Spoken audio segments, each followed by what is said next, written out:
جی next question number 25 ہے she's علی بھائی کا، وہ پوچھ رہے ہیں شیعہ سنی فرقہ کب سے بننا سٹارٹ ہوا؟ شیعہ سنی فرقہ جو ہے نا جی، وہ تو بہت بعد میں بنے. سنی کی ٹرم شیعہ کے اگینسٹ کبھی بھی نہیں آئی ہے. سنی کی ٹرم جو ہے وہ خوارج کے اگینسٹ آئی تھی. بیسیکلی شیعہ نے علی اہل سنت ہے، اور جو حضرت علی سے الگ ہوئے وہ خارجی ہوئے.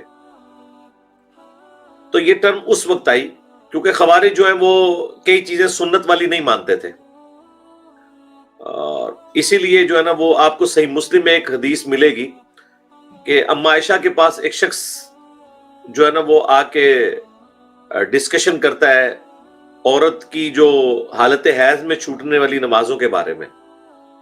تو اما عائشہ کہتی ہیں مجھے لگتا ہے تو حروریہ میں سے تو نہیں ہے کہیں. حروریہ یہ اس گاؤں کی طرف نسبت تھی جہاں سے خوارج نکلے تھے جو حضرت علی کے خلاف کھڑے ہوئے، انہیں حروریہ بھی کہا جاتا ہے.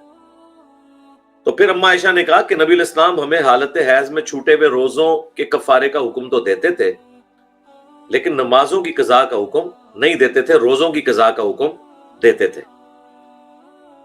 یہ حدیث صحیح مسلم کے اندر ہے، اس کے سٹارٹ میں موجود ہے کہ تو حروریہ میں سے تو نہیں. یعنی حروریہ جو ہیں وہ اپنی عورتوں کو حالت حیض میں چھوٹی ہوئی نمازوں کی قضاء کا بھی حکم دیتے تھے، کیونکہ وہ سنت اور حدیث کو تو نہیں مان رہے ہوتے تھے.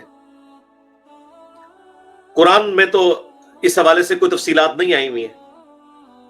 تو اس لیے جو شیعہ علی تھے، حضرت علی کے ساتھی جو کامل الایمان صحابہ کرام تھے، اصحاب بدر تھے، احد تھے، خندق تھے،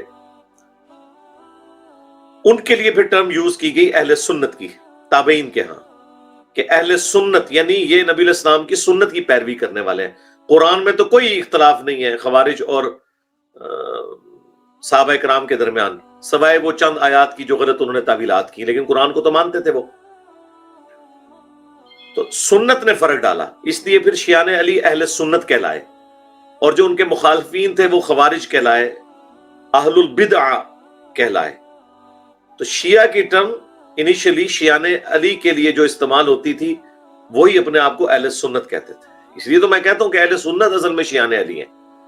یہ جو رافضیت والا معاملہ ہے یہ جا کے 30 صدی ہجری میں شروع ہوا ہے، جب بنو امیہ نے مظالم کیے شیعہ علی کے اوپر، چونکہ حکومت ان کے ہاتھ میں آ گئی تھی، تو اس کے ریونج میں پھر بعض اہل سنت میں سے لوگ جو غلوب کر گئے وہ رافضی ہو گئے، اور جو اس طرف غلوب کر گئے وہ ناصبی ہو گئے.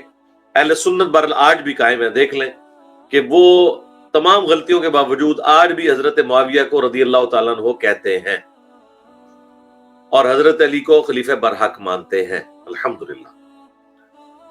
رافضی جو ہیں وہ انہیں منافق کہتے ہیں، ناصبی جو ہیں وہ انہیں حضرت علی کے مقابلے میں بڑھا چڑھا کے پیش کرنے کی کوشش کرتے ہیں. اہل سنت کہتے ہیں کہ نہیں، جنگ جمل و صفین رحمان مولا علی حق میں الحمدللہ، اور اس پہ بخاری مسلم کی کئی احادیث گواہ ہیں. اور یہ وہ الحمدللہ ایک ریمارکیبل کام ہے جو اللہ تعالیٰ نے ہمارے اس پلیٹ فارم کے ذریعے لیا ہے. ہم سے پہلے بھی لوگوں نے کام کیے، مولانا مودودی نے اور ہمارے استاد ڈاکٹر مولانا اسحاق رحمہ اللہ تعالیٰ نے، لیکن اس کو جو منطقی انجام تک پہنچایا الحمدللہ ہم نے پہنچایا اللہ کے فضل سے. جی نیکسٹ.